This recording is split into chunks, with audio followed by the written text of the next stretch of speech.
ಕರ್ತನಿಗೆ ಮಹಿಮೆ ಆಗಲಿ ಪ್ರಿಯರೇ. ಮತ್ತೊಮ್ಮೆ ನಮ್ಮ ಧ್ಯಾನ ವಾಕ್ಯನ ಬರುವಂತರಾಗಿರೋಣ. ನಿನ್ನೆ ದಿವಸ ನಾವು 33ನೇ ಒಂದು ಸ್ಟೆಪ್ನಲ್ಲಿರುವಂಥ ಕೆಲವು ಸತ್ಯಗಳನ್ನು ಕಲಿತಾ ಬರ್ತಾ ಇದ್ದೇವೆ.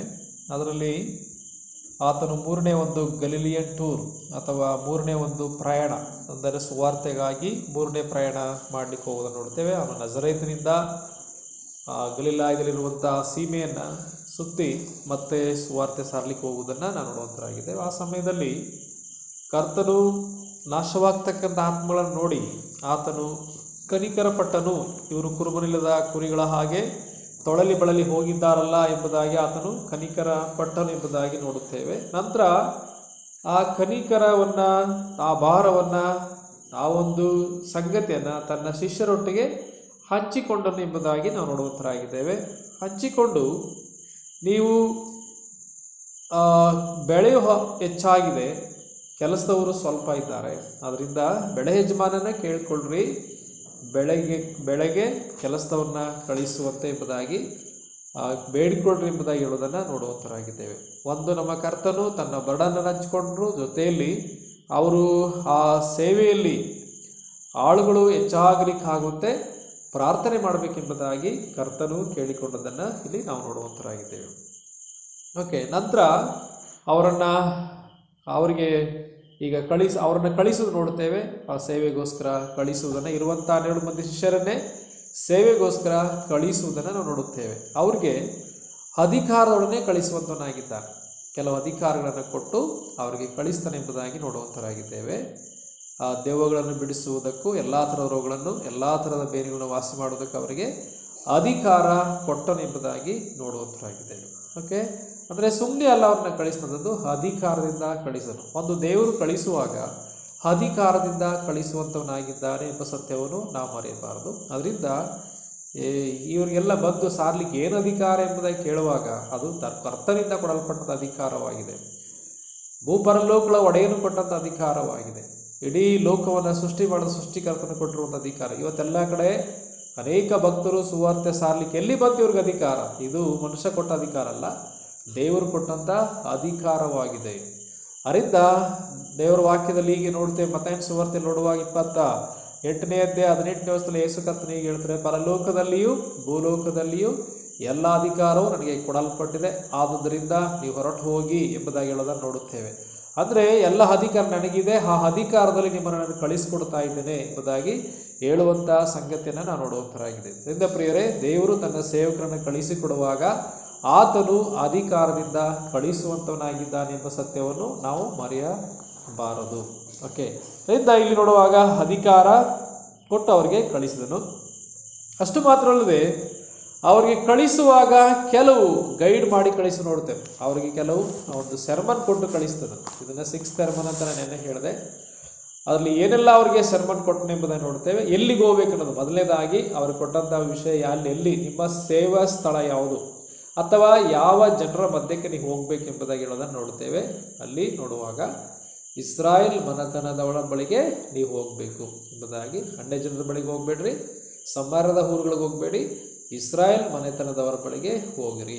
ಅಂದರೆ ಫಸ್ಟ್ ಸೇವೆಯಲ್ಲಿ ಫಸ್ಟ್ ಫೀಲ್ಡ್ ಅದು ಇಸ್ರಾಯೇಲ್ ಮನೆತನ. ಮೊದಲೇ ಕರ್ತನಾದ ಯೇಸು ಕ್ರಿಸ್ತನು ಪವಿತ್ರಾತ್ಮ ಬಂದ ಮೇಲೆ ನೀವು ಯೆರೂಸಲೇಮಿನಲ್ಲಿಯೂ ಯೂದಾಯ, ಸಮಾರ್ಯ ಮತ್ತು ಲೋಕದ ಕಟ್ಟಕಡೆಯವರಿಗೆ ಸಾಕ್ಷಿಗಳಾಗಿರಿ ಎಂಬುದಾಗಿ ಹೇಳೋದು. ಅಂದರೆ ಕರ್ತನ ಗುರಿ ಏನಾಗಿದೆ? ಎಲ್ಲರಿಗೂ ಸುವಾರ್ತೆ ಮುಟ್ಟಿಸ್ಬೇಕೆಂಬುದಾಗಿದೆ.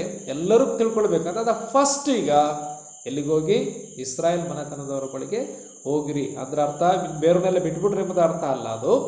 ಓಕೆ, ಬೇರೆಯವರೆಲ್ಲ ಬೇರೆಯವರಿಗೆಲ್ಲ ಸುವಾರ್ತೆ ಮುಟ್ಟಬಾರ್ದು ಎಂಬುದರ ಅರ್ಥ ಅಲ್ಲ. ಬೇರೆಯವ್ರಿಗೆ ಈ ಕರ್ತನ ಆಶೀರ್ವಾದ ಆಗಬಾರ್ದು ಅಂತಲ್ಲ ಅರ್ಥ. ಆದರೆ ಫಸ್ಟು ಈಗ ನೀವೆಲ್ಲೋ ಬೇಕಂದರೆ ಇಸ್ರಾಯೇಲ್ ಮನೆತನದವರ ಬಳಿಗೆ ಹೋಗ್ಬೇಕು ಎಂಬುದು ಹೇಳೋದನ್ನು ನೋಡುವಂತರಾಗಿದ್ದೇವೆ. ಯಾಕೆಂದರೆ ಅವರು ಹಳೆಯ ಒಡಂಬಡಿಕೆಯಲ್ಲಿ ದೇವರಿಂದ ಆರಿಸಲ್ಪಟ್ಟಂಥ ಜನಾಂಗರಾಗಿದ್ದರು, ಅಬ್ರಾಹ್ಮನಿಂದ ಬಂದಂಥ ಸಂತತಿಯಾಗಿದ್ದರು. ಅವರು ಒಂದು ರೀತಿ ಹೇಳಬೇಕಾದ್ರೆ ದೇವರಿಗೆ ಸಮೀಪಸ್ಥರಾದಂಥ ರೀತಿಯಲ್ಲಿ ಇದ್ದಂಥವ್ರು. ಅಂದರೆ ದೇವರ ಬಗ್ಗೆ ಸ್ವಲ್ಪ ಪರಿಚಯ ಉಳ್ಳಂಥವ್ರು. ಅವರಿಗೆ ದೇವರು ಧರ್ಮಶಾಸ್ತ್ರವನ್ನು ಕೊಟ್ಟಿದ್ದನು, ಆರಾಧನೆ ಕ್ರಮಗಳನ್ನು ಕೊಟ್ಟಿದ್ದನು. ಅವರಿಗೆ ಸ್ವಲ್ಪ ದೇವರ ಕುರಿತಾದಂಥ ಒಂದು ಅರಿವು ಇದೆ. ಓಕೆ, ಅದಕ್ಕೇ ನಾವು ಎಫೆಸ ಪತ್ರಿಕೆಯಲ್ಲಿ ಓದುವಾಗ, ಎಫೆಸ ಪತ್ರಿಕೆ 2ನೇದಲ್ಲಿ ಓದುವ ಸಮಯದಲ್ಲಿ ಅಲ್ಲಿ ಎರಡು ಗುಂಪಿನ ಕುರಿತಾಗಿ ನಾವು ಓದ್ತೇವೆ. ಎಫೆಸ್ ಪೌಲನು ಬರೆಯುವಾಗ 2ನೇ ಅಧ್ಯಾಯಕ್ಕೆ ಬರುವ ಸಮಯದಲ್ಲಿ ಅಲ್ಲಿ ದೂರವಾದವರು ಸಮೀಪವಾದವರು ಎಂಬುದಾಗಿ ನೋಡುತ್ತೇವೆ. ಓಕೆ, ಅಲ್ಲಿ 2 ಪದಗಳು ಪ್ರಯೋಗ ಆಗಿದೆ.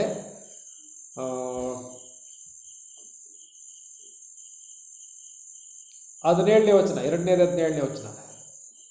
ಇದಲ್ಲದೆ ಆತನು ಬಂದು ದೂರವಾಗಿದ್ದ ನಿಮಗೂ ಸಮಾಧಾನವನ್ನು ಮತ್ತು ಸಮೀಪವಾಗಿದ್ದವರಿಗೂ ಸಮಾಧಾನವನ್ನು ಸಾರಿದನಂತ. ಓಕೆ, ಅಲ್ಲಿ ದೂರವಾಗಿದ್ದ ನಿಮಗೂ ಸಮಾಧಾನವನ್ನು, ಸಮೀಪವಾಗಿದ್ದವರಿಗೂ ಸಮಾಧಾನವನ್ನು ಸಾರಿದನೆಂಬುದಾಗಿ ನೋಡ್ತೇವೆ. ಅಂದರೆ ದೂರವಾಗಿದ್ದಂಥವರು ಸಮೀಪವಾಗಿದ್ದಂಥವ್ರು. ಹಾಗಿದ್ರೆ ದೂರವಾಗಿದ್ದಂಥವ್ರು ಯಾರು, ಸಮೀಪದಲ್ಲಿದ್ದಂಥವ್ರು ಯಾರು ಅಂತ. ಇಬ್ಬರಿಗೂ ಸಮಾಧಾನ ಬೇಕಿತ್ತು, ದೇವರೊಂದಿಗೆ ಸಮಾಧಾನ ಆಗಬೇಕಿರ್ತಕ್ಕಂಥದ್ದು.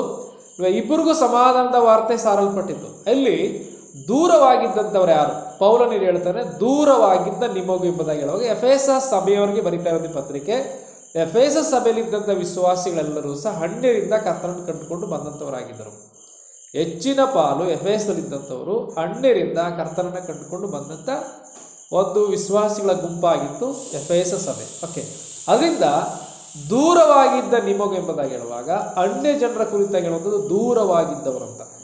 ಸಮೀಪವಾಗಿದ್ದ ನಮಗೂ ಎಂಬುದಾಗಿ ಹೇಳುವಾಗ ಪೌಲನು ಯಾವ ಟೀಮಿಗೆ ಸೇರಿದಂಥವನು, ಆತನು ಇಸ್ರಾಯೇಲ್ ಗುಂಪಿಗೆ ಸೇರಿದಂಥವನು. ಅದರಿಂದ ನಮಗೂ ಎಂಬುದಾಗಿ ಹೇಳುವಾಗ ಅದರರ್ಥ ಯಹೂದ್ಯರು ಅಥವಾ ಇಸ್ರಾಯೇಲರು ಎಂಬುದಾಗಿ ನೋಡುವಂತರಾಗಿದ್ದೇವೆ. ಹಾಗಿದ್ರೆ ಇವರು ಹಳೆ ಒಡಂಬಡಿಕೆಯಲ್ಲಿ ದೇವರ ಕುರಿತಾದಂಥ ಪರಿಚಯವುಳ್ಳಂಥವರಾಗಿದ್ದರು. ಅಂದ್ರೆ ಅರ್ಥ ಅವರು ದೇವರಿಗೆ ಸ್ವಲ್ಪ ಸಮೀಪಸ್ಥರಾಗಿದ್ದರು ಅಂತ ಅರ್ಥದಲ್ಲಿ ಮಾತಾಡುವುದು. ಸಮೀಪದಲ್ಲಿದ್ದಂಥ ನಮಗೂ ಸಮಾಧಾನ ಸಾರಿದನು, ದೂರವಾಗಿದ್ದ ನಿಮಗೂ ಸಮಾಧಾನ ಸಾರಿದನು ಎಂಬುದಾಗಿ ನೋಡ್ತೇವೆ. ಅದರಿಂದ ಫಸ್ಟಿಗೆ ಎಲ್ಲಿಗೋಗ್ಬೇಕಿದೆ, ಈಗ ಆಲ್ರೆಡಿ ಈಗಾಗಲೇ ಇವರಿಗೆ ಧರ್ಮಶಾಸ್ತ್ರ ಕೊಡಲ್ಪಟ್ಟಿದೆ, ದೇವರ ಕುರಿತಾಗಿ ಸ್ವಲ್ಪ ತಿಳುವಳಿಕೆ ಇದೆ. ಆದರೆ ಇವರು ಈ ಮಾರ್ಗನೆಲ್ಲ ಬಿಟ್ಟು ಬದುಕುವಂಥವರಾಗಿದ್ದಾರೆ. ಅದರಿಂದ ಇವರು ತಪ್ಪಿಸಿಕೊಂಡಂಥ ಕುರಿಗಳಂತೆ ಇರುವಂಥವರೆಂಬುದಾಗಿ ನಾವು ನೋಡುವಂಥರಾಗಿದ್ದೇವೆ. ನೀವು ಒಂದು ವಚನದಲ್ಲಿ ಯೆಶಾಯ ಪ್ರವಾದನೆ ಗ್ರಂಥ ಅಲ್ಲಿ ಒಂದು ವಚನದಲ್ಲಿ ಹೀಗೆ ಬರೆಯಲ್ಪಟ್ಟಿದೆ. 50ನೇ ಅಧ್ಯಾಯದಲ್ಲಿ ಆ ವಚನ ಓದಿಕೊಳ್ಳೋಣ. 50ನೇ ಅಧ್ಯಾಯ 6ನೇ ವಚನ.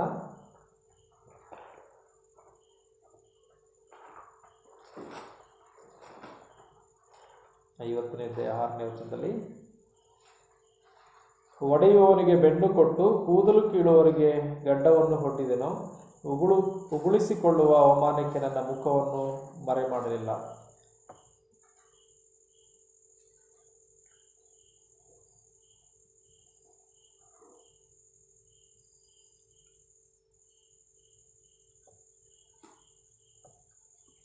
ಓಕೆ, 50ನೇ 6ನೇ ವರ್ಷದಲ್ಲಿ ಇಲ್ಲಿ ಕರ್ತನಾದಂಥ ಯೇಸು ಕ್ರಿಸ್ತನ ಒಂದು ಕುರಿತಾದಂಥ ಒಂದು ಪ್ರವಾದನೆ ಅಥವಾ ಮರಣದ ಕುರಿತಾಗಿ, ಆತನು ಹಿಂಸೆ ಅನುಭವಿಸಿದ ಕುರಿತಾಗಿ ಇಲ್ಲಿ ಬರೆಯಲ್ಪಟ್ಟಿರುವುದನ್ನು ನೋಡುವಂತರಾಗಿದ್ದೇವೆ. ಯೇಸು ಕ್ರಿಸ್ತನ ಲೋಕದಲ್ಲಿ ಬಂದಾಗ ಆತನು ಒಡೆಯುವವರಿಗೆ ಬೆನ್ನು ಕೊಟ್ಟು ಕೂದಲು ಕೀಳುವವರಿಗೆ ಗಡ್ಡವನ್ನು ಹೊಟ್ಟಿದನೆಂಬುದಾಗಿ ನಾವು ನೋಡುತ್ತೇವೆ. ಉಗುಳಿಸಿಕೊಳ್ಳುವ ಅವಮಾನಕ್ಕೂ ನನ್ನ ಮುಖವನ್ನು ಮರೆ ಮಾಡಲಿಲ್ಲ ಎಂಬುದಾಗಿ ಹೇಳುವುದನ್ನು ನೋಡುವಂತರಾಗಿದ್ದೇವೆ. ಇಲ್ಲಿ ಕರ್ತನಾಂತ ಯೇಸು ಕ್ರಿಸ್ತನು ಒಬ್ಬ ಒಳ್ಳೆ ಕುರುಬನಾಗಿ ಬಂದು ತನ್ನ ಕುರಿಗಳಿಗೋಸ್ಕರ ಪ್ರಾಣ ಕೊಡುವಂಥ ಒಂದು ಸಂಗತಿನ ನೋಡುವಂತರಾಗಿದ್ದೇವೆ. ಆತ ಒಳ್ಳೆಯ ಕುರುಬನು ತನ್ನ ಕುರಿಗಳಿಗಾಗಿ ತನ್ನ ಪ್ರಾಣವನ್ನೇ ಕೊಡುತ್ತಾನೆಂಬುದಾಗಿ ನಾವು ನೋಡುವಂತರಾಗಿದ್ದೇವೆ. ಆತನು ತನ್ನ ಪ್ರಾಣವನ್ನು ಕೊಡುವ ಸಮಯದಲ್ಲಿ ಆತನು ಅನೇಕ ಅವಮಾನಗಳನ್ನು ಹೊಂದುವುದರ ಕುರಿತಾಗಿ ನಾವು ನೋಡುವಂತರಾಗಿದ್ದೇವೆ. ಯೇಸು ಕರ್ತನು ಈ ತಪ್ಪಿಸಿಕೊಂಡಂಥ ಕುರಿಗಳಂತಿರುವ ಈ ಇಸ್ರಾಯೇಲ್ ಮನೆತನದವರ ಬಳಿಗೆ ಆತನು ಕುರುಬನಾಗಿ ಆತನು ಬರುವುದನ್ನು ನಾವು ನೋಡುವಂತರಾಗಿದ್ದೇವೆ. ನಾವು ದೇವರ ವಾಕ್ಯದಲ್ಲಿ ಯೋಹಾನ ಸುವಾರ್ತೆ 10ನೇದಲ್ಲಿ ಓದುವ ಸಮಯದಲ್ಲಿ ನಾನೇ ಒಳ್ಳೆ ಕುರುಬನು ತನ್ನ ಕುರಿಗಳಿಗೋಸ್ಕರ ತನ್ನ ಪ್ರಾಣವನ್ನು ಕೊಡುತ್ತಾನೆ ಎಂಬುದಾಗೆಲ್ಲ ಬರೆಯಲ್ಪಟ್ಟಿದ ನಂತರ ಕೂಲಿ ಹಾಳು ಕುರುಬನು ಆಗಿರದೆ ಆತನು ತೋಳ ಬರುವುದನ್ನು ಕಂಡು ಆತನು ಕುರಿಗಳನ್ನು ಬಿಟ್ಟು ಓಡಿ ಹೋಗ್ತಾನೆ ಎಂಬುದಾಗೆಲ್ಲ ಬರೆಯಲ್ಪಟ್ಟದನ್ನು ನೋಡುತ್ತೇವೆ.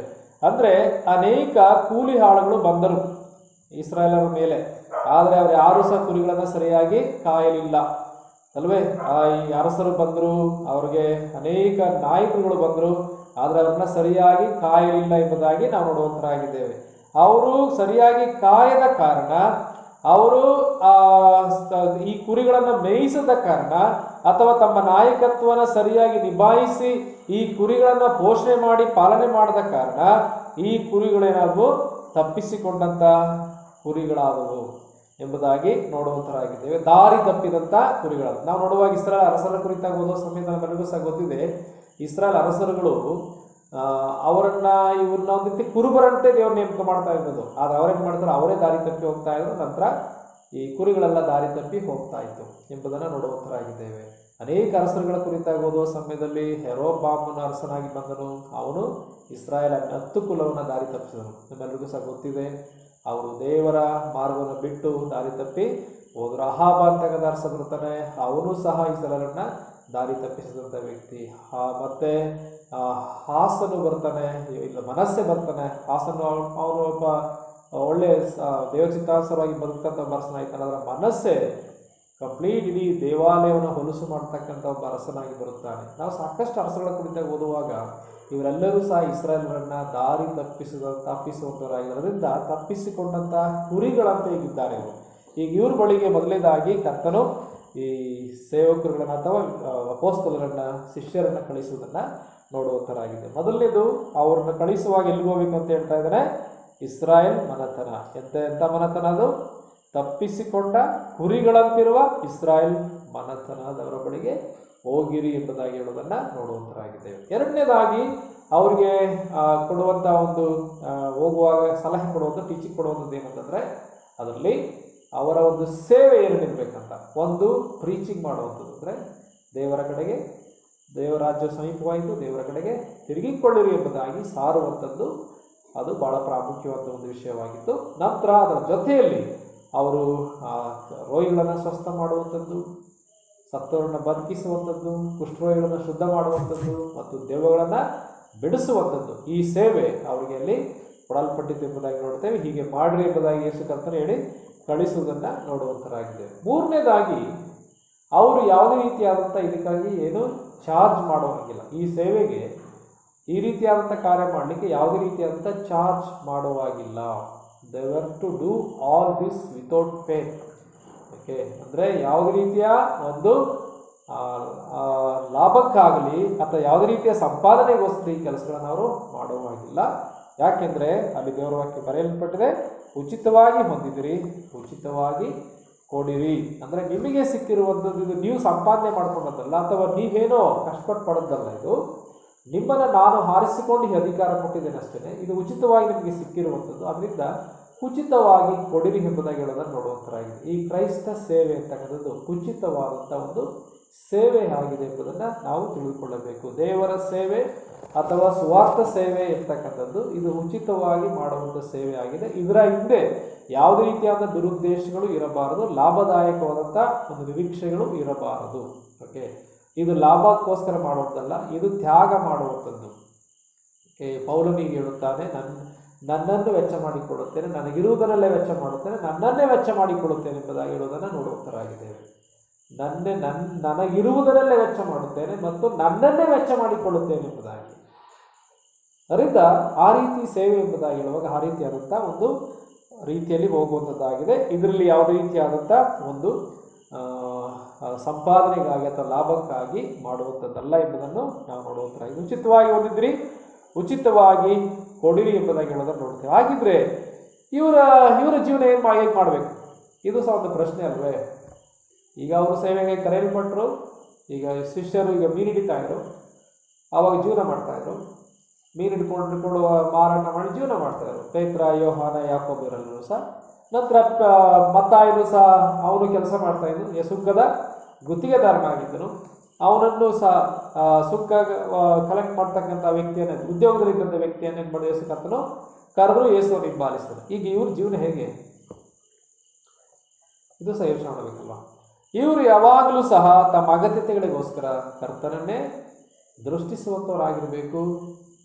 ಕರ್ತನು ಇವ್ರನ್ನ ಸಾಕಲಿಕ್ಕೆ ಅಥವಾ ಇವ್ರು ನೋಡ್ಕೊಳ್ಳಿಕ್ಕೆ ಯಾರನ್ನ ಪ್ರೇರೇಪಿಸ್ತಾನೋ ಅವರು ನೋಡ್ಕೊಳ್ತಾರೆ ಅಷ್ಟೇ. ಇದು ಸೇವೆಯ ಒಂದು ಚಿತ್ರಣ. ಇವ್ರಿಗೆ ಯಾವುದೇ ರೀತಿಯಾದಂಥ ಒಂದು ಪೇಮೆಂಟನ್ನು ಕರ್ತನ ಫಿಕ್ಸ್ ಮಾಡಿಲ್ಲ ಇಲ್ಲಿ ಸೇವಕರುಗಳಿಗೆ. ಕೆಲವರು ನಮ್ಮನ್ನು ಕೇಳುತ್ತಾರೆ, ನಿಮಗೇನು ಸಂಬಳ ಕೊಡ್ತಾರೆ ಅಂತಲ್ವ? ಸೇವಕರು ಸೇವೆ ಮಾಡ್ತಾ ಇದ್ದಾರೆ, ನಿಮಗೇನು ಸಂಬಳ, ಯಾವ ಸಂಸ್ಥೆ ನಿಮ್ಗೆ ಸಂಬಳ ಕೊಡ್ತಾ ಎಂಬುದಾಗಿ ನಾವು ಹೇಳ್ತೇವೆ, ಯಾವ ಸಂಬಳ ನಮಗಿಲ್ಲ ಅಂತ. ಯಾಕೆ ನಾವು ಸಂಬಳಕ್ಕಾಗಿ ಬಂದಿರೋದಲ್ಲ, ಇಲ್ಲಿ ಯಾವ ಪೇಮೆಂಟ್ ಸಹ ಇಲ್ಲ. ಓಕೆ, ಇಲ್ಲಿ ಕರ್ತನನ್ನೇ ದೃಷ್ಟಿಸಿ ಸೇವೆ ಮಾಡಬೇಕಾದಂಥದ್ದು.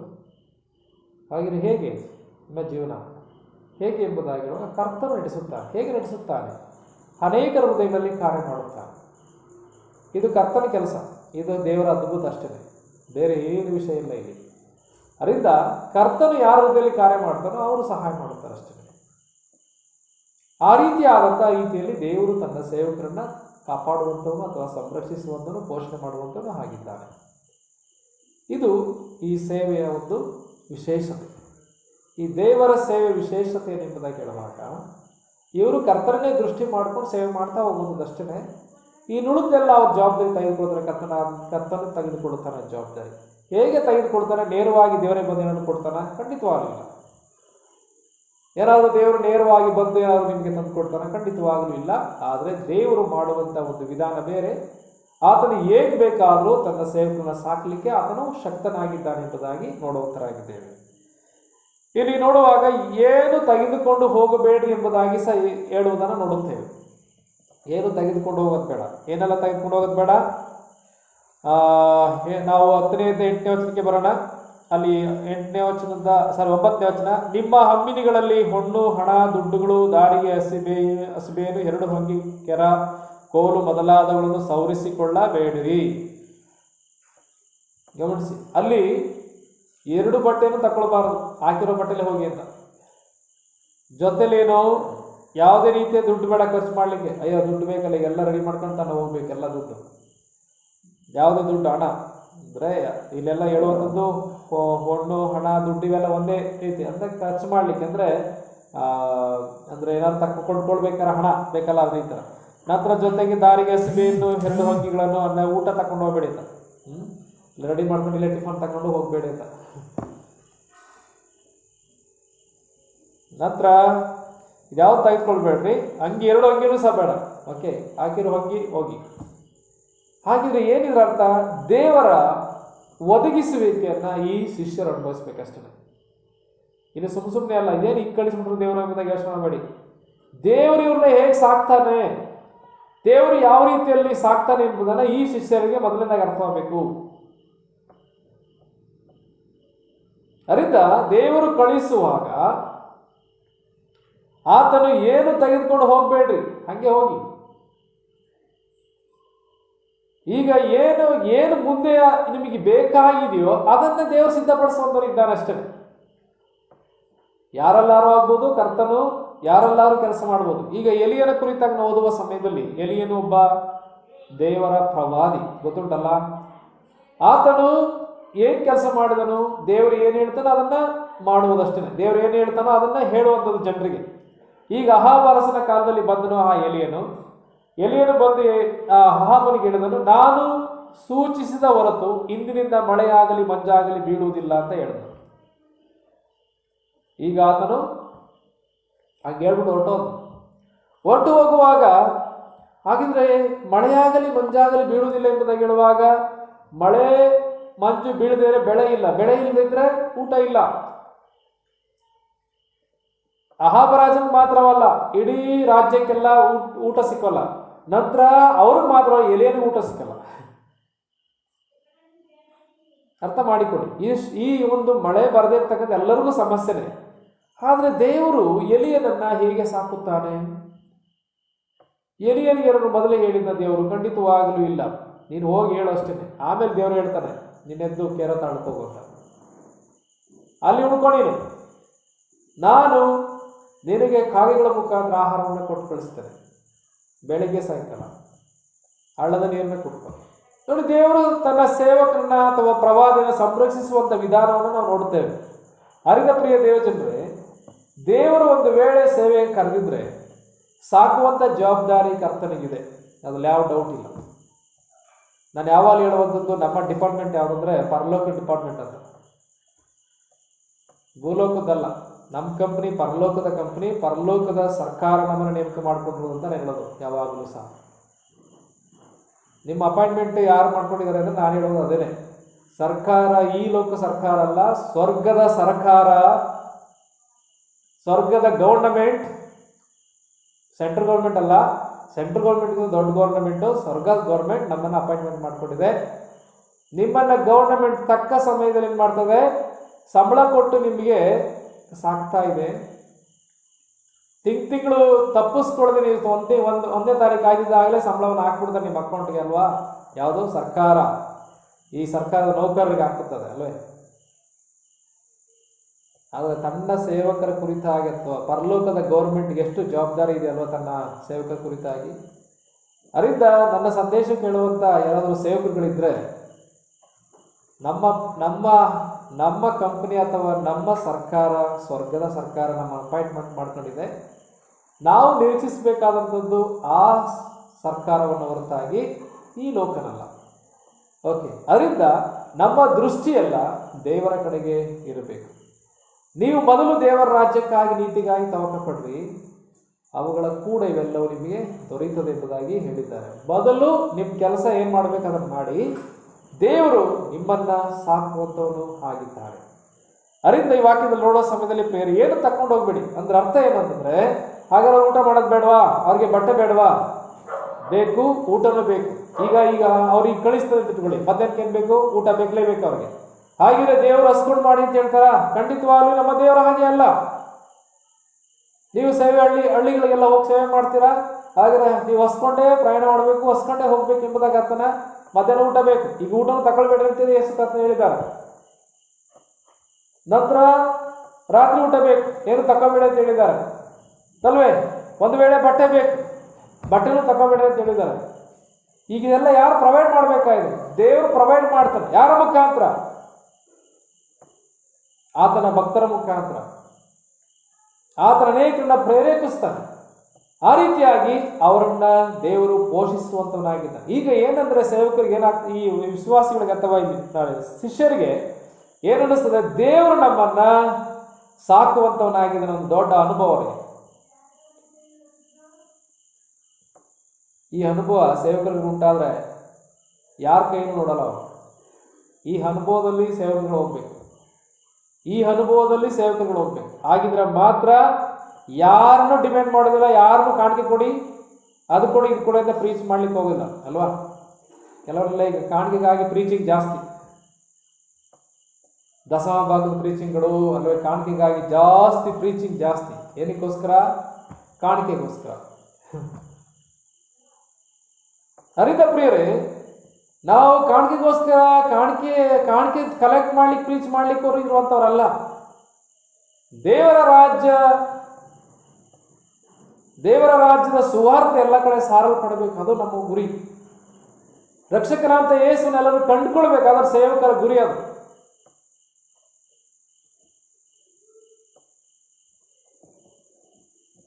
ಅದರಿಂದ ಇವತ್ತಿನ ಕೆಲವು ಟೀಚಿಂಗ್ ಇದೆ ಏನಂತಂದ್ರೆ, ಈ ಅಳವಡಿಕೆತಕ್ಕ ದಶಮ ಭಾಗದ ವಿಷಯದಲ್ಲಿ ಮಾತಾಡುವ ಸಮಯದಲ್ಲಿ ಕೆಲವರೆಲ್ಲ ಈ ದಶಮ ಭಾಗ ಎಲ್ಲ ಸೇವಕರಿಗೆ ತಂದು ಕೊಡಬೇಕೆಂಬುದಾಗಿ ಹೇಳುವಂಥ ಒಂದು ಟೀಚಿಂಗ್ ಇದೆ. ಹೊಸ ಒಡಂಬಡಿಕೆಯಲ್ಲಿ ಎಲ್ಲೂ ಸಹ ಆ ರೀತಿಯಾದಂಥ ಒಂದು ವಾಕ್ಯನ ಬರೆಯಲ್ಪಟ್ಟಿಲ್ಲ. ದಶಮ ಭಾಗ ಎಲ್ಲ ವಿಶ್ವಾಸಿಗಳೆಲ್ಲ ಸೇವಕರಿಗೆ ತಂದು ಕೊಡಬೇಕೆಂಬುದಾಗಿ ಎಲ್ಲೂ ಸಹ ಇಲ್ಲ ಎಂಬುದಾಗಿ ನಾನು ದೇವರ ವಾಕ್ಯದಲ್ಲಿ ನಾನು ನೋಡುವಂತನಾಗಿದ್ದೇನೆ.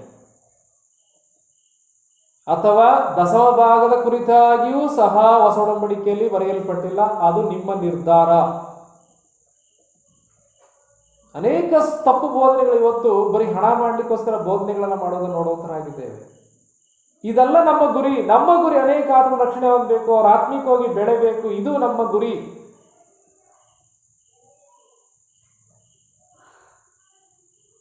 ಅರಿಂದ ಪ್ರಿಯರೇ, ದಶಮ ಭಾಗ ಅಲ್ಲ ನಮಗೆ ಹೊಸ ಒಡಂಬಡಿಕೆ ಇರುವಂಥದ್ದು, ಅವರು ತೀರ್ಮಾನಿಸಿ ಕೊಡಬೇಕಾದಂಥದ್ದು. ಓಕೆ, ಮನಸ್ಸಲ್ಲಿ ನಿಶ್ಚಯಿಸಿಕೊಳ್ಬೇಕಂತ ಬರೆಯಲ್ಪಟ್ಟಿದೆ. ಅವನು ಏನು ಕೊಡ್ಬೇಕು ಅವನ ಆದಾಯದಲ್ಲಿ ಅಂತ ಅವನು ನಿಶ್ಚಯ ಮಾಡ್ಕೊಳ್ಬೇಕು. ದಶಮ ಭಾಗ ಲೀಸ್ಟ್ ಭಾಗ ಅದು ಬಿಡೋದು. ದಶಮ ಭಾಗಕ್ಕಿಂತಲೂ ಅದು ಪ್ರೀತಿಯಿಂದ ಕೊಡುವಂಥದ್ದು ಹೆಚ್ಚಾಗಿರ್ತದೆ. ಇವತ್ತು ದಶಮ ಭಾಗ ಅಂತಕ್ಕಂಥದ್ದು ಅದು ಒಂದು ಆಜ್ಞೆಯಾಗಿ ಅಳವಡಿಕೆಯಲ್ಲಿ ಕೊಡಲ್ಪಟ್ಟಿತ್ತು.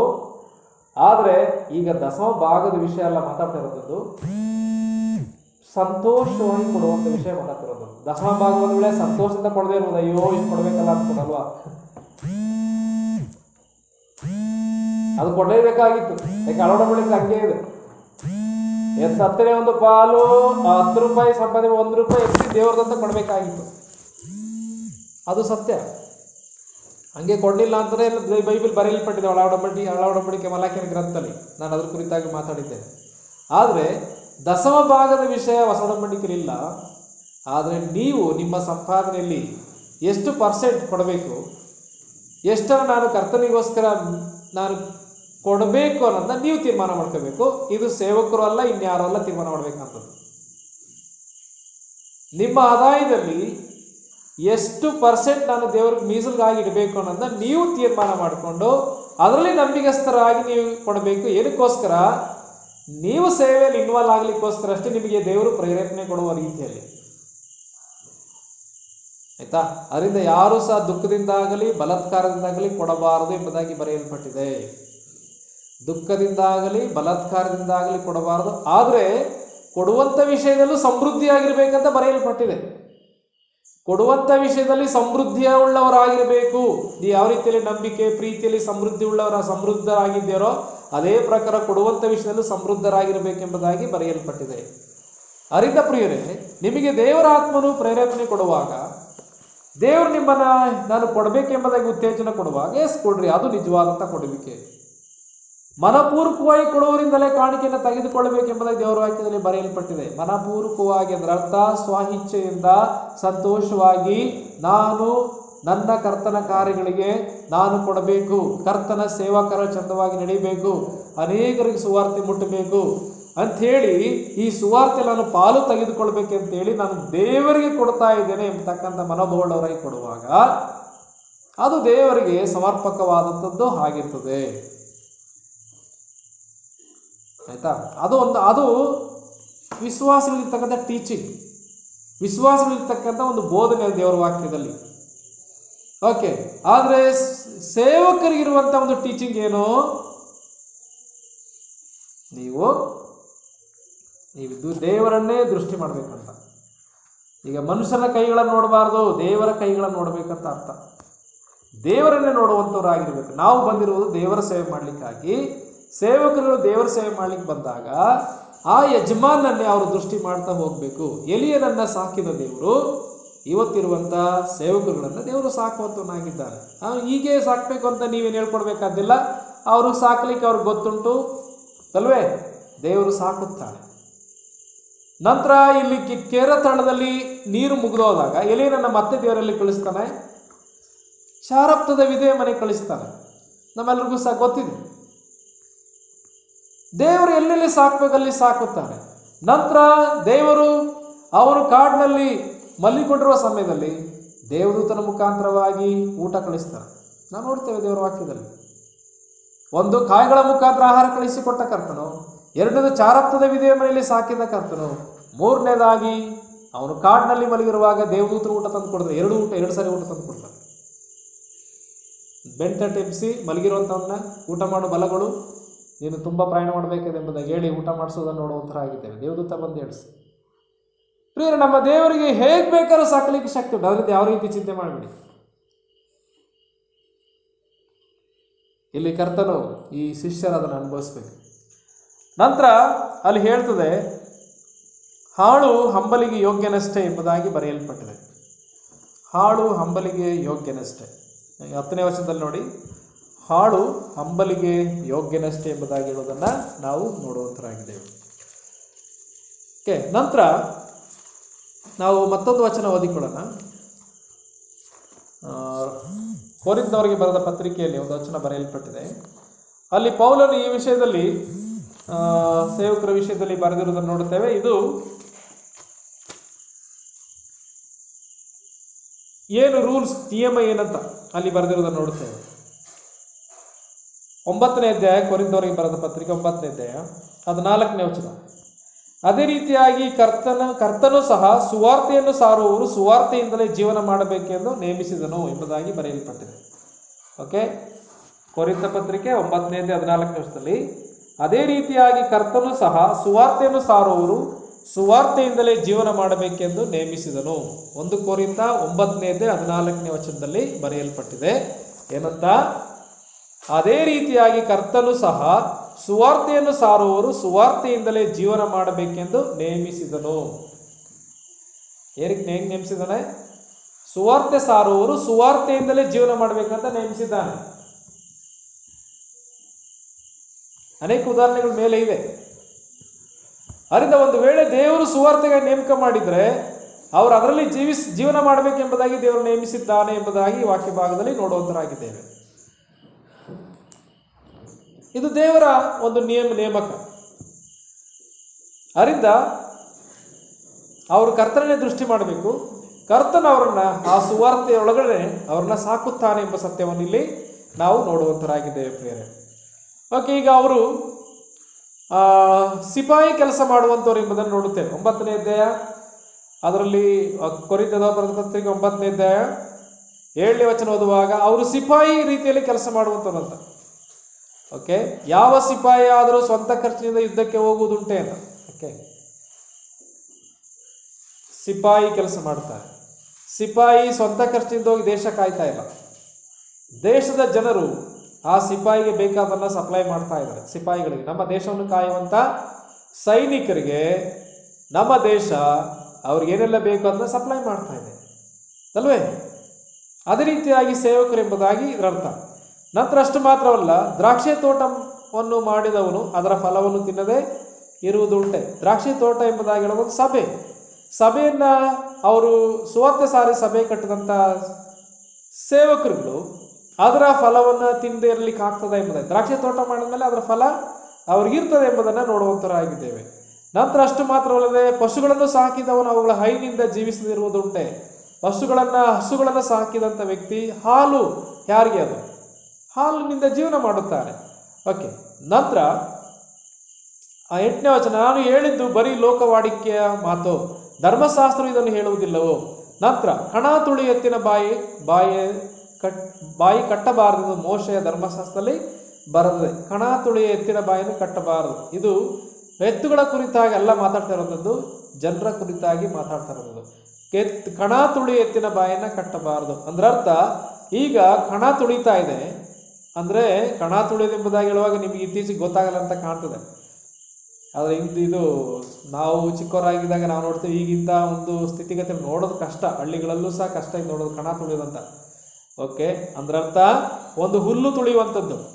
ಈ ಭತ್ತವನ್ನು ಅವರು ಹಸನು ಮಾಡುವ ಸಮಯದಲ್ಲಿ ಆ ಹುಲ್ಲನ್ನು ತುಳಿಸ್ತಾರೆ.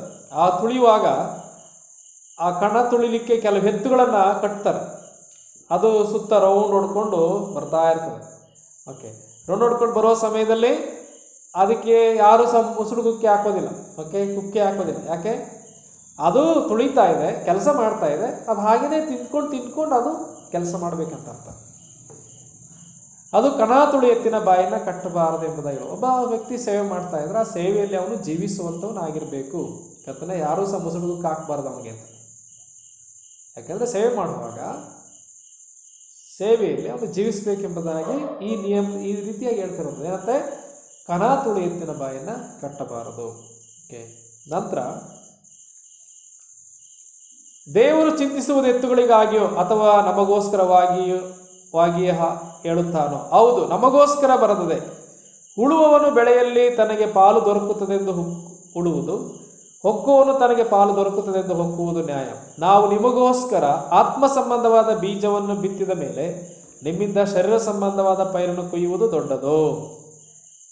ಓಕೆ, ಆತ್ಮ ಸಂಬಂಧವಾದ ಬೀಜವನ್ನು ಬಿತ್ತಿದ ಮೇಲೆ ಶರೀರ ಸಂಬಂಧವಾದ ಪೈರನ್ನು ಕೊಯ್ಯುವುದು ದೊಡ್ಡದು ಎಂಬುದಾಗಿ ಕೇಳೋದು ನೋಡ್ತೇವೆ. ಅಂದರೆ ಆತ್ಮೀಕವಾಗಿ ಅವರು ಬೀಜ ಬಿತ್ತುವಾಗ ಶಾರೀರಿಕವಾಗಿ ಪೈರನ್ನು ಕೊಯ್ಯುವುದು ದೊಡ್ಡದು ಎಂಬುದಾಗಿ ಕೇಳ್ತಾರೆ. ಅಂದರೆ ಆತ್ಮಿಕ ಕೆಲಸ ಅವರು ಮಾಡ್ತಾ ಇದ್ದಾರೆ. ಶಾರೀರಿಕವಾದಂಥ ಅಗತ್ಯತೆಗಳನ್ನು ವಿಶ್ವಾಸಿಗಳು ಪೂರೈಸಬೇಕೆಂಬುದು ಅರ್ಥದಲ್ಲಿ ಮಾತಾಡ್ತಿರುವಂಥದ್ದು. ಈಗ ಆತ್ಮೀಕವಾಗಿ ನಿಮ್ಮನ್ನು ಪೋಷಣೆ ಮಾಡುವಂಥ ಸೇವಕರನ್ನು ಶಾರೀರಿಕವಾಗಿ ಪೋಷಣೆ ಮಾಡಬೇಕಾದ್ರೆ ಯಾರಂದರೆ, ಯಾರು ಆತ್ಮೀಕವಾಗಿ ಪೋಷಣೆ ಹೊಂದ್ತಾ ಇದ್ದಾರೋ ಅವರು ಶಾರೀರಿಕವಾಗಿ ಸೇವಕರನ್ನು ಪೋಷಣೆ ಮಾಡಬೇಕೆಂಬುದು ಅರ್ಥದಲ್ಲಿ ಹೇಳ್ತಾ ಇರ್ತಾರೆ. ಅರ್ಥ ಆಯ್ತು ಅಂತ ಎನಿಸ್ತೇನೆ. ಅಂದರೆ ಯಾರಿಗೆ ನೀವು ಸುವಾರ್ತೆನ ಸಾರಲಿಕ್ಕೆ ಹೋಗ್ತಾ ಇದ್ದಾರೋ ಆ ಮನೆಯವರು ನಿಮ್ಮನ್ನು ಸ್ವೀಕಾರ ಮಾಡಿಕೊಳ್ಳುತ್ತಾರೆ. ಅವರು ನಿಮಗೆ ಬೇಕಾದೆಲ್ಲ ಕೊಡುತ್ತಾರೆ. ಅದರರ್ಥ ಅವರಿಗೆ ನೀವು ಆತ್ಮೀಕವಾದ ವಿಷಯಗಳು ಹೇಳಿಕೊಡುವಾಗ ಶಾರೀರಿಕವಾಗಿ ನಿಮ್ಮನ್ನವರು ಪೋಷಣೆ ಮಾಡ್ತಾರೆ ಎಂಬುದಾಗಿ ದೇವರಿಗೆ ನೇಮಕ ಮಾಡಿರುವಂಥದ್ದು. ಅದರಿಂದ ಅವ್ರನ್ನ ಹಾಗೆ ಕಳಿಸ್ತಂಥದ್ದು. ಇವತ್ತು ಹಾಗೇನೆ ದೇವರ ನಿಯಮ ಏನಂತಂದ್ರೆ, ಆತ್ಮೀಕವಾಗಿ ಪೋಷಣೆ ಮಾಡುವಂಥ ಸೇವಕರನ್ನ ಶಾರೀರಿಕವಾಗಿ ಪೋಷಣೆ ಮಾಡಬೇಕಾದಂಥವ್ರು ಯಾರಂದ್ರೆ, ಯಾರು ಆತ್ಮೀಕವಾಗಿ ಪೋಷಣೆ ಹೊಂದ್ತಾ ಇದ್ದಾರೋ, ಅಂದ್ರೆ ಆತ್ಮೀಕ ಸತ್ಯಗಳನ್ನ ಅವರಿಂದ ಕೇಳಿಸಿಕೊಡ್ತಾ ಇದ್ದಾರೋ ಅವರು ಅವರನ್ನ ಪೋಷಣೆ ಮಾಡಬೇಕೆಂಬುದಾಗಿ ಇದರ ಅರ್ಥ. ಓಕೆ, ನಾನು ಮತ್ತೊಂದು ವಚನ ನಿಮಗೆ ಹೇಳ್ತೇನೆ.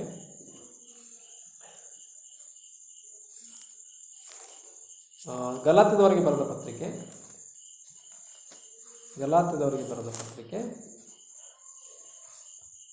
6ನೇ ವಚನ. ದೇವರ ವಾಕ್ಯದಲ್ಲಿ ಉಪದೇಶ ಹೊಂದುವವನು ಉಪದೇಶ ಮಾಡುವವನಿಗೆ ತನಗಿರುವ ಎಲ್ಲ ಒಳ್ಳೆಯವುಗಳಲ್ಲಿ ಪಾಲು ಕೊಡಲಿ.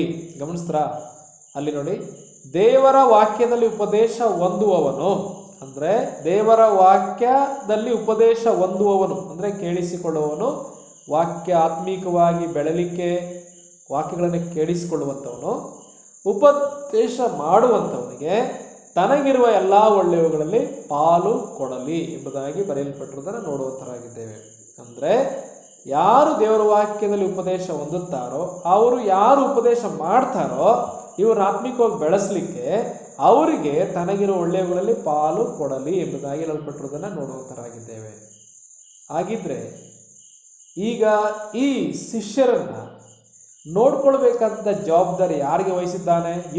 ಇವ್ರೇನೇ ಯೋಚನೆ ಮಾಡಂಗಿಲ್ಲ. ಶಿಷ್ಯರು ಇವ್ರು ಹೋಗ್ಬೇಕಷ್ಟೇ, ಉಚಿತವಾಗಿ ಪಡೆದ್ರೆ ಉಚಿತವಾಗಿ ಹೇಳ್ತಾ ಇರ್ಬೇಕಷ್ಟೇ, ಯಾವ ಒಂದು ದುರುದ್ದೇಶ ಇಲ್ಲದೆ, ಯಾವುದೇ ರೀತಿಯಾದಂಥ ಚಾರ್ಜ್ ಮಾಡದೆ ಅವ್ರು ಹೇಳ್ತಾ ಹೋಗ್ಬೇಕಷ್ಟೇ. ಅವ್ರ ಕೆಲಸ, ಅದು ಅವ್ರ ಜವಾಬ್ದಾರಿ.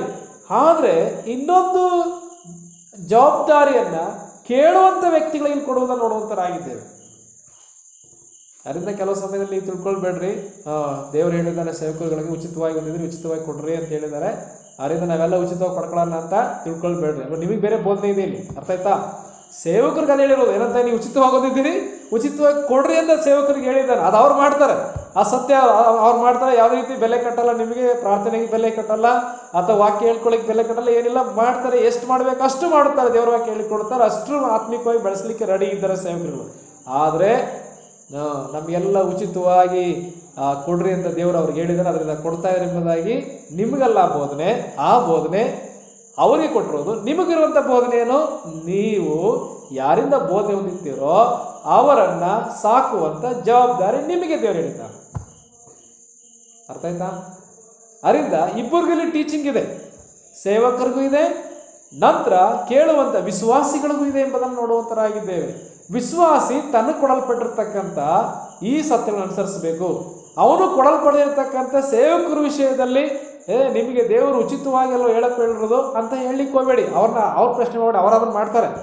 ಆದರೆ ನಿಮಗೇನು ಹೇಳಿದ್ದಾನೆ? ಉಪದೇಶ ಹೊಂದುವವರು ತನಗಿರೋ ಒಳ್ಳೆಯಗಳಲ್ಲಿ ಪಾಲು ಕೊಡಲಿ. ನಾನೊಂದು ಚಿಕ್ಕ ಉದಾಹರಣೆ ನಿಮಗೆ ಹೇಳ್ತೇನೆ. ಇಬ್ಬರು ಅನುಸರಿಸಬೇಕು ದೇವರ ವಾಕ್ಯ ಅನ್ನೋದಕ್ಕೆ. ನಾನು ಒಂದ್ಸರಿ ಹೇಳಬೇಕು ಅಂತ ಎಣಿಸ್ತೇನೆ.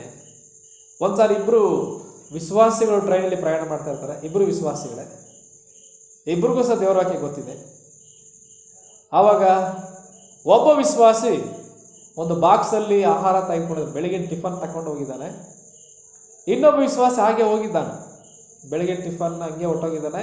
ಒಬ್ಬ ವಿಶ್ವಾಸಿ ಬೆಳಿಗ್ಗೆ ಟಿಫನ್ ತೆಗೆದುಕೊಂಡು ಟ್ರೈನಲ್ಲಿ ಕುತ್ಕೊಂಡು ಟೈಮ್ ಬಂದಾಗ ಅವನು ಬಾಕ್ಸ್ ಓಪನ್ ಮಾಡಿ ತಿನ್ನಲಿಕ್ಕೆ ಸ್ಟಾರ್ಟ್ ಮಾಡ್ತಾನೆ. ಆಗ ಪಕ್ಕದಲ್ಲಿರುವಂಥ ವಿಶ್ವಾಸಿ ಹೇಳ್ತಾನೆ, ಇನ್ನೊಬ್ಬ, ನಿನ್ನ ನೆರೆಯವನನ್ನು ನಿನ್ನಂತೆ ಪ್ರೀತಿಸು ಅಂತ. ಓಕೆ, ವಾಕ್ಯ ಚೆನ್ನಾಗಿ ಗೊತ್ತಿದೆ ಅವನಿಗೂ. ನಿನ್ನ ನೆರೆಯವನು ನಿನ್ನಂತೆ ಪ್ರೀತಿಸೋದ್ರ ಅರ್ಥ ಏನು? ಅರ್ಥ ಏನು? ನನಗೂ ಸ್ವಲ್ಪ ಕೊಡುವಂತ, ನೀನೊಬ್ಬನೇ ತಿಂತ್ಕೊತಿದೆಯಲ್ಲ ಅನ್ನೋ ಅರ್ಥದಲ್ಲಿ ಅವನು ಹೇಳಿ ಇಂಡೈರೆಕ್ಟ್ ಆಗಿ ನಿನ್ನ ನೆರೆಯವನನ್ನು ನಿನ್ನಂತೆ ಪ್ರೀತಿಸು ಎಂಬುದಾಗಿ ಹೇಳಿ. ಓಕೆ, ವಾಕ್ಯತನದು ಸರಿ. ಅವನು ಹೇಳೋದು ಪರವರ ಸೊತ್ತನ್ನು ಆಶಿಸಬಾರದು. ಓಕೆ, ಅದು ಸಹ ಇದೆಯಲ್ವಾ? ಪರರ ಸೊತ್ತು ಎಂಬುದಾಗಿ ಹೇಳುವಾಗ ಬೇರೆಯವರ ಮನೆ ವಿಷಯ ಬೇರೆಯವ್ರನ್ನ ಆಶಿಸಬಾರದು ಎಂಬುದಾಗಿ ಬರೆಯಲ್ಪಟ್ಟಿದೆ. ದೇವರ ವಾಕ್ಯನಿದೆ. ಹತ್ತನೇ ಆಜ್ಞೆ, ಅದು 10 ಆಜ್ಞೆಗಳ 10ನೇ ಆಜ್ಞೆ ಏನಂತೆ? ಪರರ ಸೊತ್ತನ್ನು ಆಶಿಸಬಾರದು ಎಂಬುದಾಗಿ ಬರೆಯಲ್ಪಟ್ಟಿದೆ. ಅದರಿಂದ ಅವನು ಹಾಗೆ ಹೇಳಿದ್ರು. ಈಗ ಇಲ್ಲಿ ನೋಡುವ ಸಮಯದಲ್ಲಿ ಅರ್ಥ ಮಾಡಿಕೊಳ್ಳಿ, ಇಬ್ಬರು ತಮಗೆ ಕೊಡಲ್ಪಟ್ಟಂಥ ಆಜ್ಞೆಗಳನ್ನೆಲ್ಲ ಅವ್ರು ಹೇಳ್ತಾ ಇರೋದು, ಬೇರೆಯವ್ರು ಕೊಡಲ್ಪಟ್ಟಂಥ ಆಜ್ಞೆಗಳನ್ನ ಹೇಳಿ ಅವ್ರು ಬಾಯಿ ಮುಚ್ಚಿಸ್ತಾ ಇದ್ದಾರೆ ಅಷ್ಟೇ. ಅರ್ಥ ಆಯ್ತಾ? ಈಗ ಇಂಥ ಕಾರ್ಯಗಳನ್ನ ಮಾಡ್ಲಿಕ್ಕೆ ಹೋಗ್ಬಾರ್ದು.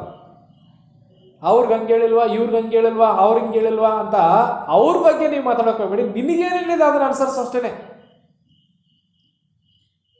ನಾವು ಕೆಲವು ಸಮಯದಲ್ಲಿ ಹಿಂಗೆ ಹೇಳ್ತಾರೆ, ಸಭಾ ಹಿರಿಯರಿಗೆ ಹಿಂಗೆ ಹೇಳಿದಲ್ಲ, ಅವ್ರಿಗೆ ಹಿಂಗಿದ್ದಾರಾ?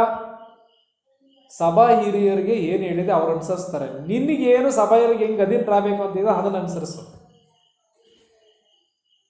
ಎಲ್ಲರಿಗೂ ವಾಕ್ಯಗಳಿವೆ. ಅರಿಂದ ಪ್ರಿಯರೇ, ನಾವು ನಮಗೆ ಕೊಡಲ್ಪಟ್ಟಂಥ ವಾಕ್ಯಗಳನ್ನು ಅನುಸರಿಸುವುದು ಬಹಳ ಮುಖ್ಯವಾದಂಥದ್ದು. ಈಗ ಇಲ್ಲಿ ಟೀಚಿಂಗ್ ಸಪ್ರೇಟ್ ಇದು. ಇಲ್ಲಿ ಒಂದು ಈಗ ಸೇವಕರಿಗೆ ಆದಂಥ ಒಂದು ಟೀಚಿಂಗ್ ಇದೆ, ಅಥವಾ ಶಿಷ್ಯರಿಗೆ ಒಂದು ಟೀಚಿಂಗ್ ಇದೆ. ನಂತರ ಅವರಿಂದ ಸೇವೆ ಹೊಂದುವಂಥವರಿಗೆ ಬೇರೊಂದು ಟೀಚಿಂಗ್ ಇದೆ, ಅವ್ರು ಹೇಗೆ ಪ್ರತಿಕ್ರಿಯಿಸ್ಬೇಕು ಇವರಿಗೆ ಅಂತ, ಅದು ಕರ್ತನೆ ಕೊಟ್ಟಿರುವಂಥದ್ದು. ಹೀಗೆ ಈ ಎರಡು ಗುಂಪು ಅನುಸರಿಸುವಾಗ ಅದು ದೇವರಿಗೆ ಮೆಚ್ಚುಗೆ ಆದಂಥ ಒಂದು ಕಾರ್ಯವಾಗಿರ್ತದೆ. ಇಲ್ಲಿ ನೋಡುವ ಸಮಯದಲ್ಲಿ ಇಬ್ಬರು ಟ್ರೈನಲ್ಲಿ ಹೋಗ್ತಕ್ಕಂಥ ಇಬ್ಬರು ವ್ಯಕ್ತಿಗಳು ವಿಶ್ವಾಸಿಗಳಾಗಿದ್ದರೂ ಸಹ ಇವರಿಗೆ ತಮಗೆ ಕೊಡಲ್ಪಟ್ಟಂಥ ವಾಕ್ಯಗಳನ್ನು ಅನುಸರಿಸಲಿಕ್ಕೆ ಇಷ್ಟ ಇಲ್ಲ. ಇವನು ಹೇಳಿದ್ರೆ ಅಂತಂದರೆ, ಇವು ನಿಜವಾಗಲೂ ಬೇರೆಯವ್ರ ಸೊತ್ತನ್ನು ಆಸೆ ಪಡಬಾರ್ದಂತ ದೇವ್ರ ವಾಕ್ಯ ಹೇಳಿದಲ್ಲ, ಅದನ್ನು ಅನುಸರಿಸಿದರೆ ಖಂಡಿತವಾಗಲೂ ನೆರೆಯವನನ್ನಂತೆ ಪ್ರೀತಿಸುವಂತ ಅವನಿಗೆ ಹೇಳಿ ಆಹಾರಕ್ಕೋಸ್ಕರ ಆಸೆ ಪಡ್ತಾ ಇರಲಿಲ್ಲ. ಸತ್ಯ ತಾನೇ? ನಂತರ ಈ ಬಾಕ್ಸ್ ತಗೊಂಡೋಗಿದ್ದಲ್ಲ, ಊಟದ ಬಾಕ್ಸ್ನ, ಆ ವ್ಯಕ್ತಿ ನಾನು ನನ್ನ ನೆರೆಯವನನ್ನು ನನ್ನಂತೆ ಪ್ರೀತಿಸಬೇಕೆಂಬುದಾಗಿ ಅವನಿಗೂ ಸಹ ವಾಕ್ಯ ಅನುಸರಿಸಬೇಕು ಅಂತಿದ್ರೆ ಬಾಕ್ಸ್ ತೆಗೆದಾಗಲೇ ನೀನು ಸ್ವಲ್ಪ ತೆಗೆದುಕೊಂತ ಕೊಡ್ತಾ ಇದ್ದವನು. ಇಬ್ಬರಿಗೂ ಸಹ ಅನುಸರಿಸಲಿಕ್ಕೆ ಇಷ್ಟ ಇಲ್ಲ, ಆದರೆ ಒಬ್ಬರ ಮೇಲೊಬ್ಬರು ದೂರ ಹೇಳ್ತಾ ಇದ್ದಾರೆ ದೇವ್ರ ವಾಕ್ಯ ಹಿಡ್ಕೊಂಡು. ಇಂಥ ಒಂದು ಜೀವಿತದಲ್ಲಿ ನಾವು ಈ ಲೋಕದಲ್ಲಿ ಅನೇಕ ಕ್ರೈಸ್ತರ ಮಧ್ಯೆ ನಡೀತಕ್ಕಂಥದ್ದಿದೆ. ಅರಿಂದ ಪ್ರಿಯ ದೇವಜನರೇ, ನಮಗೆ ಏನು ಕೊಡಲ್ಪಟ್ಟಿದ ಆಜ್ಞೆಗಳು ಅದನ್ನು ಅನುಸರಿಸುವುದು ಬಹಳ ಬಹಳ ಪ್ರಾಮುಖ್ಯವಾದದ್ದು. ಈಗ ಏನಿದೆ, ಈಗ ಶಿಷ್ಯರಿಗೆ ಏನು ಹೇಳೋದು, ಏನು ತಗೊಂಡು ಹೋಗ್ಬೇಡ್ರಿ, ಹೋಗ್ರಿ ಸೇವೆಗೆ, ಓಕೆ, ಸಾರ್ರಿ, ಉಚಿತವಾಗಿ ಹೊಂದಿದ್ದೀರಿ, ಉಚಿತವಾಗಿ ಕೊಡ್ರಿ. ಹಾಗಾದರೆ ದೇವರು ಇವ್ರನ್ನ ಯಾರು ಸ್ವೀಕಾರ ಮಾಡಿಕೊಳ್ಳುತ್ತಾರೋ, ಯಾರು ಇವರಿಂದ ಬೋಧನೆ ಹೊಂದುತ್ತಾರೋ, ಯಾರು ಇವರಿಂದ ಪ್ರಯೋಜನ ಹೊಂದುತ್ತಾರೋ ಅವ್ರಿಗೇನು ಟೀಚಿಂಗ್ ಇಟ್ಟಿದ್ದಾನೆ ದೇವರು? ಅವ್ರಿಗೇನು ಇಟ್ಟಿದ್ದಾನೆ ಅಂದರೆ, ಬಂದು ಇವರಿಗೆ ಬೋಧನೆ ಮಾಡುವಂಥ, ಇವರಿಗೆ ಆಶೀರ್ವಾದವಾಗುವಂತೆ ದೇವರು ಕಳಿಸಿರುವಂತೆ ಸೇವಕರನ್ನ ಸೇರಿಸಿಕೊಂಡು ಇವರಿಗೆ ಉಪಚಾರ ಮಾಡಬೇಕೆಂಬತಕ್ಕಂಥ ಆಜ್ಞೆ ಅವ್ರಿಗಿದೆ. ಇದು ದೇವರ ನಿಯಮ ಪ್ರಿಯರೇ. ಆದರೆ ಸೇವಕರು ಆ ಗುರಿ ಇಟ್ಕೊಂಡು ಹೋಗುವಂಥದ್ದಲ್ಲ, ದೇವರು ಏನು ಹೇಳಿದಾರೆ ಅದನ್ನು ಅವ್ರು ಮಾಡುವಂಥದ್ದಷ್ಟೇ. ಯೇಸು ಕರ್ತನ ಹೇಳಿದ್ದಲ್ಲ ಏನಂತೆ, ನನ್ನನ್ನು ಕಳಿಸಿದ ಆತನ ಕೆಲಸವನ್ನು ಮಾಡಿ ಆತನ ಚಿತ್ತವನ್ನು ನೆರವೇರಿಸುವುದೇ ನನ್ನ ಆಹಾರ ಎಂಬುದಾಗಿ ಹೇಳಿದ್ರಲ್ಲ, ಈ ರೀತಿಯಾದಂಥ ಒಂದು ಗುರಿ ಇಟ್ಟುಕೊಂಡು ಸೇವಕರುಗಳು ಹೋಗ್ಬೇಕಷ್ಟೇ. ನಾವು ಸುವಾರ್ತೆ ಸಾರಬೇಕು, ಅನೇಕ ಆತ್ಮಗಳ ರಕ್ಷಣೆ ಆಗಬೇಕು, ಸ್ವರ್ಗಕ್ಕೆ ಬರಬೇಕು ಅಷ್ಟೇ, ಸುವಾರ್ತೆ ಮುಟ್ಟಬೇಕಷ್ಟೇ, ಆತ್ಮಗಳಿಗೆ ಆತ್ಮಿಕ ಪ್ರಯೋಜನ ಉಂಟಾಗಬೇಕಷ್ಟೇ. ಈ ರೀತಿಯಾದಂಥ ಒಂದು ದೃಷ್ಟಿಯಲ್ಲಿ ನಾವು ಹೋಗಬೇಕು. ನಂತರ ಇಂಥವರನ್ನು ಪೋಷಣೆ ಮಾಡಬೇಕಾದ ಯಾರು?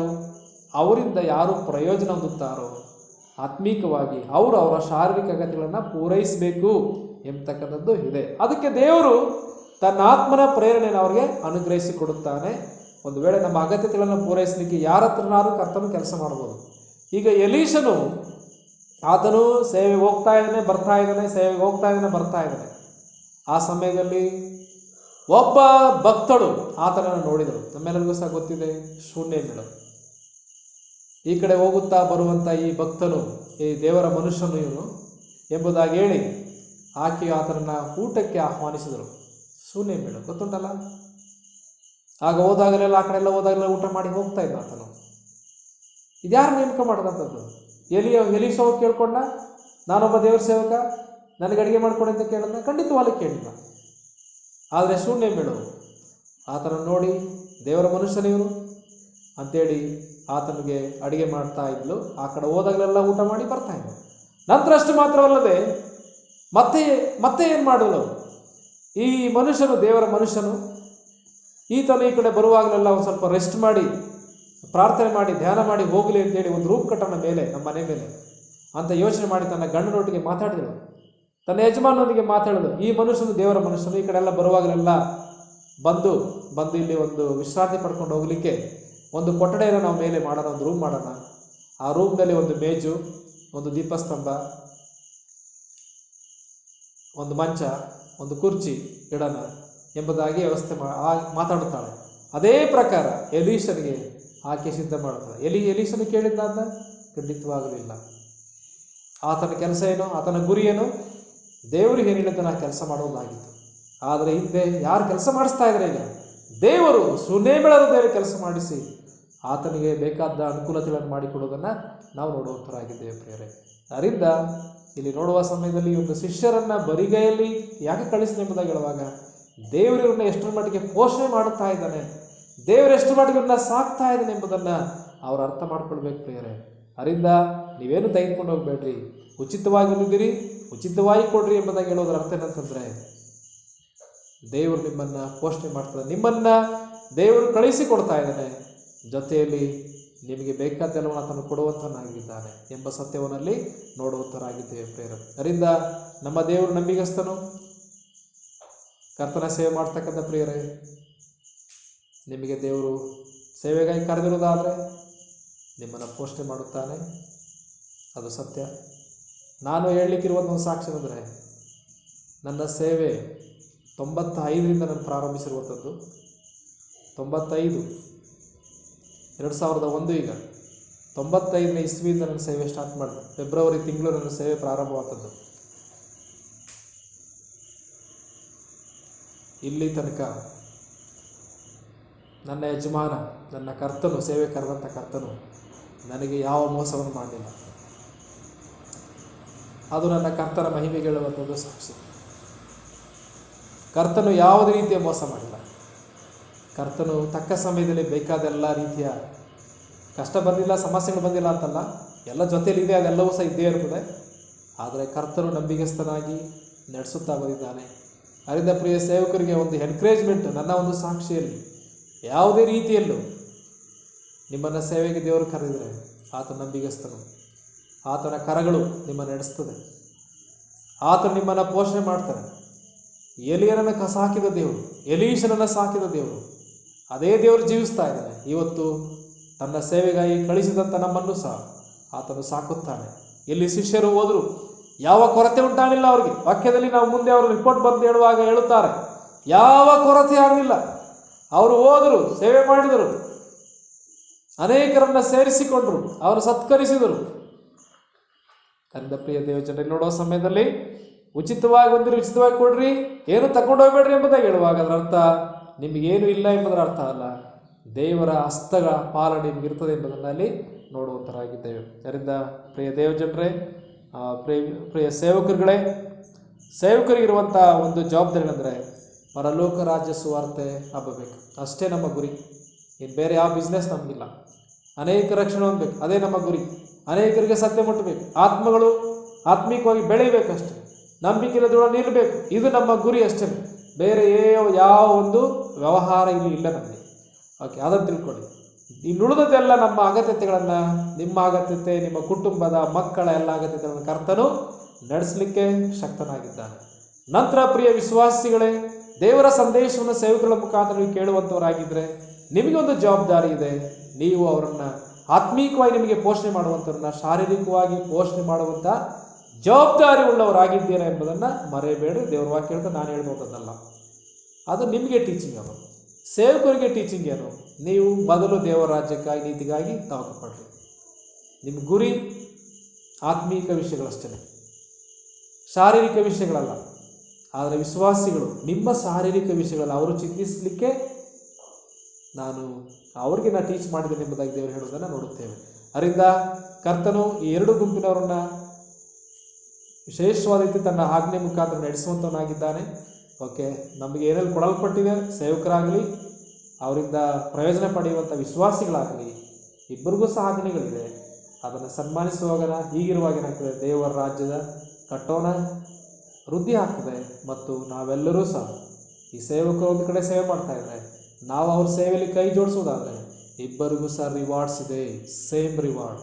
ಓಕೆ, ಒಬ್ಬ ಸೇವಕರು ಸೇವೆ ಮಾಡುವಾಗ ಅದರಿಂದ ನಿಂತ್ಕೊಂಡು ಪ್ರೋತ್ಸಾಹಿಸುವಂಥ ಯಾರೇ ಆಗಿದ್ದರೂ ಸಹ ಅವರಿಗೆ ಪ್ರತಿಫಲ, ಸೇವಕರಿಗೆ ಬರ್ತಕ್ಕಂಥ ಪ್ರತಿಫಲ ಸಿಗ್ತದೆ. ನಾವು ದೇವರ ವಾಕ್ಯದಲ್ಲಿ ಮುಂದಿನ ವಚನಗಳನ್ನೆಲ್ಲ ಕಲಿತೇವೆ. ಓಕೆ, ಮುಂದಿನ ವಚನ ಭಾಗದಲ್ಲಿ ಓದುವ ಸಮಯದಲ್ಲಿ 40ನೇ ವರ್ಷದಲ್ಲಿ ನಾನು ಓದಿ ಮುಗಿಸ್ತೇನೆ. ನಿಮ್ಮನ್ನು ಸೇರಿಸಿಕೊಳ್ಳುವವನು ನನ್ನನ್ನು ಸೇರಿಸಿಕೊಳ್ಳುವವನಾಗಿದ್ದಾನೆ, ನನ್ನನ್ನು ಸೇರಿಸಿಕೊಳ್ಳುವವನು ನನ್ನನ್ನು ಕಳಿಸಿಕೊಟ್ಟ ಆತನನ್ನೇ ಸೇರಿಸಿಕೊಳ್ಳುವನಾಗಿದ್ದಾನೆ. ಪ್ರವಾದಿಯನ್ನು ಪ್ರವಾದಿಯನ್ನು ಸೇರಿಸಿಕೊಳ್ಳುವನು ಪ್ರವಾದಿಗೆ ಬರತಕ್ಕ ಫಲವನ್ನು ಹೊಂದುವನು.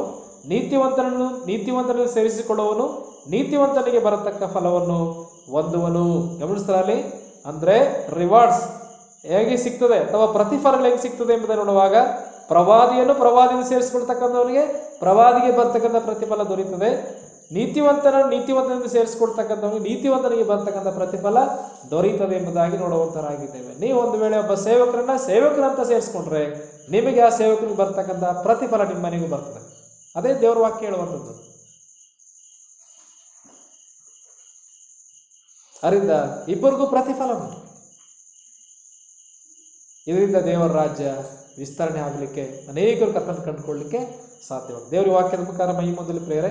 ನಾಳೆ ಮುಂದೆ ಕೆಲವು ಸತ್ಯಗಳಿದೆ, ಅದನ್ನು ಕಲಿಯುವಂತರಾಗಿರೋಣ. ನಾನು ಇವತ್ತು ಏನು ಹೇಳಿದೆ ಎಂಬುದಾಗಿ ಹೇಳುವಾಗ ಅವ್ರನ್ನ ಹಾಗೆ ದೇವರು ಕಳಿಸ್ತಾರೆ. ಉಚಿತವಾಗಿ ಹೊಂದಿದ್ರೆ ಉಚಿತವಾಗಿ ಕೊಡ್ರಿ ಅಂತ ಹೇಳಿದ್ನಲ್ವಾ, ಜೊತೆಯಲ್ಲಿ ಅವ್ರು ಏನು ತೆಗೆದುಕೊಂಡು ಹೋಗ್ಬೇಡಿ ಅಂತ ಹೇಳಿದ್ನಲ್ವಾ. ಹಾಗಾದ್ರೆ ಅವ್ರ ಜೀವನ ಹೇಗೆ